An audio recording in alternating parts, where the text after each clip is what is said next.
Asia cup 2025లో భాగంగా ఆదివారం జరిగిన భారత్ పాకిస్తాన్ మ్యాచ్ మైదానంలో ఏకపక్షంగా ముగిసిన ఆ తర్వాత జరిగిన పరిణామాలు వివాదాస్పదంగా మారాయి. మ్యాచ్లో పాక్ను చిత్తుగా ఓడించిన భారత్ జట్టు అనంతరం అభ్యర్థి ఆటగాళ్లతో కరచాలనం చేయడానికి నిరాకరించింది. దీనిని ఒక ప్రతీకాత్మక నిరసనగా టీమిండియా పేర్కొంది. ఈ పరిణామం ఇరు దేశాల క్రికెట్ వర్గాల్లో తీవ్ర చర్చకు దారితీసింది. పాకిస్తాన్ నిర్దేశించిన 128 పరుగుల స్వల్ప లక్ష్యాన్ని భారత్ జట్టు కేవలం 15.5 ఓవర్లలో 3 వికెట్లు కోల్పోయి 131 పరుగులు చేసి ఛేదించింది.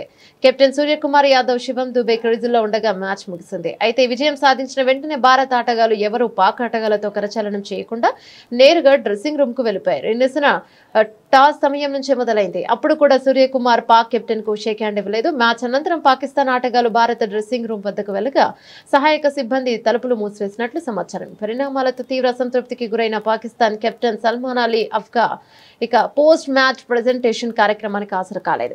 ఇది మరింత వివాదాన్ని రాజేసింది. వివాదంపై భారత కెప్టెన్ సూర్యకుమార్ యాదవ్ ను ప్రశ్నించగా ఆయన ఒక్క మాటలో తన వైఖరిని స్పష్టం చేశారు. క్రీడా స్ఫూర్తి కన్నా జీవితంలో కొన్ని విషయాలు ముఖ్యమైనవి నేను భావిస్తున్నాను అని వ్యాఖ్యానించాడు.